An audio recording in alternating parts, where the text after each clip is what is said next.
My name is Gigi Naspico. I was born in 1940 in Berlin during the war. I remember myself as a little tot sitting on a knapsack and always being torn out of bed because of the bombing attacks, and so we escaped. We went south, and I remember that we ended up in a school building that was evacuated, and we were there with other refugees. And when I was 11 years old, God reached down and I became aware that there was a God and that He created the universe, and that changed my world.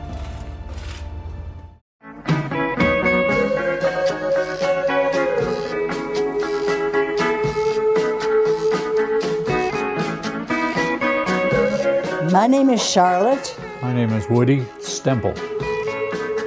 We both had a calling to be missionaries to the country of Vietnam.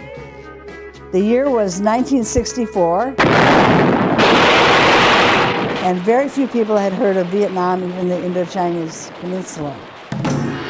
We didn't know where we were going to go, but a pastor came from a province called Quang Ngai, which was about an hour south of Da Nang by road, but you couldn't go by road because the war had begun by then. And so he came to us and said, "We desperately need you to come to Quang Ngai for 3 reasons."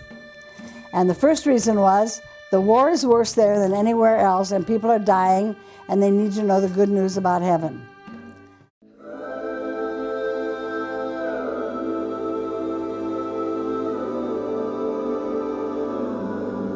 To many, flying their own airplane is just a dream never realized. But to these Shell Point women, flying was a goal that they not only achieved, but thrived at. Well, I got my private pilot license in 1976 and began to build hours, wanted to get more experience. So I began flying with a distributor of Cessna, and so I was able to ferry airplanes, and that's how I was able to build hours.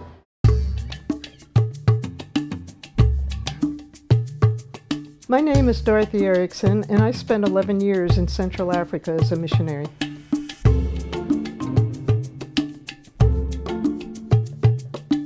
So the time came when my older 2 children were, one was married, one was in college.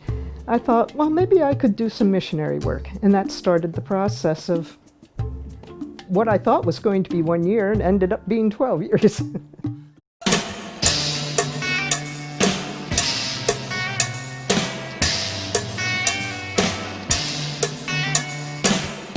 My name is Earl Kennedy. I served in Vietnam in the 101st Airborne Division at the 2nd of the 506th Infantry, which was the original Band of Brothers, the old Band of Brothers outfit.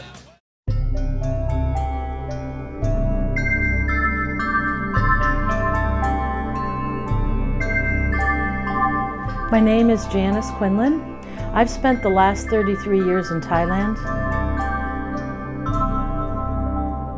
I went to Thailand in 1985, and the first few years I worked on a church planting team project, and then for 20 years I taught New Testament at Northeastern Bible Seminary.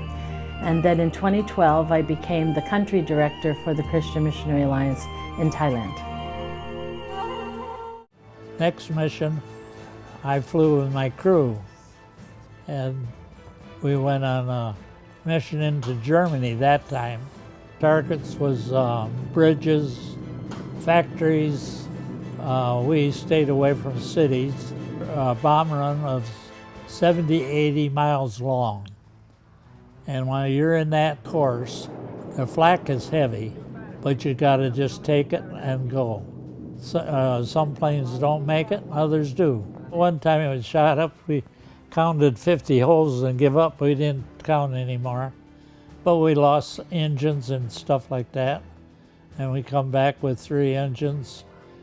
And that wasn't too bad, but when you're down to 2 engines, you just got to cross the North Sea, then it gets kind of worrisome.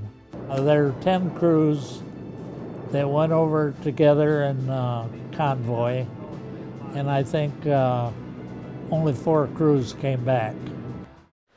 I believe that this nation should commit itself to achieving the goal, before this decade is out, of landing a man on the moon and returning him safely to the earth.